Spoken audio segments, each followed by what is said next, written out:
parents gradually, stifle that your connection to that creative force, you gradually shove your face in the concrete. But anytime, you just have to be ready to not judge yourself and to be open to whatever is coming through you, and to be ready to not judge it as it comes through, but be alright with it, whatever it is, because it's just the universe expressing itself. It's not something, nothing's expected of you. You just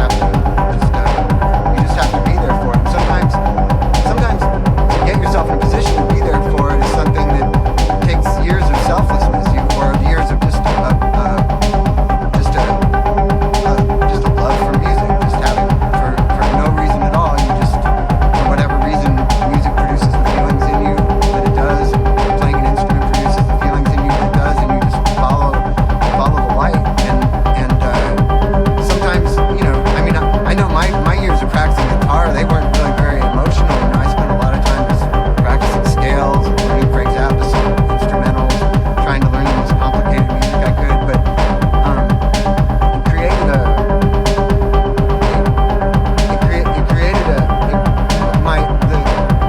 the way my intelligence was able to connect with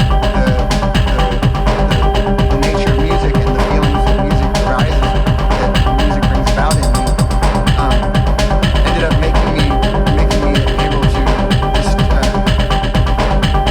making me be able to form a musical thought in my head and be able to bring it out into physical reality. I remember being a little kid hearing music in my head all the time. I would hear songs in my head as a 7-year-old kid. I had no idea how to produce them and how to bring them out. I just would hear them,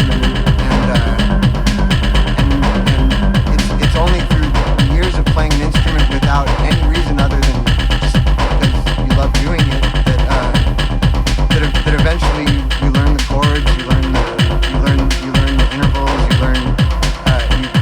learn all kinds of musical references by learning other people's music, and gradually what you hear in your head can come out. It's really, there's nothing intimidating about the process other than maybe you've got to put some time into developing a relationship with an instrument.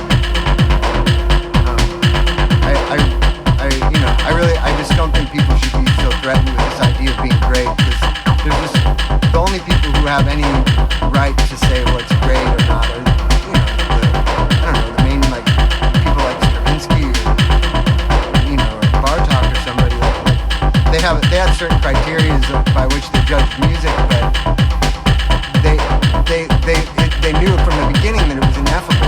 They weren't trying to describe it. They would describe their criteria based on in a theoretical way, and just the same way jazz musicians would discuss it or something. The idea that music's begun to be judged by the feeling that a star generates in the minds of people, it's really confused the issue. So I really believe that people should get back to seeing music for what it actually is, and not for these things, not for the people who play it or the various ways in which it's sold. An interesting definition of music that I heard was that, or an interesting description of it is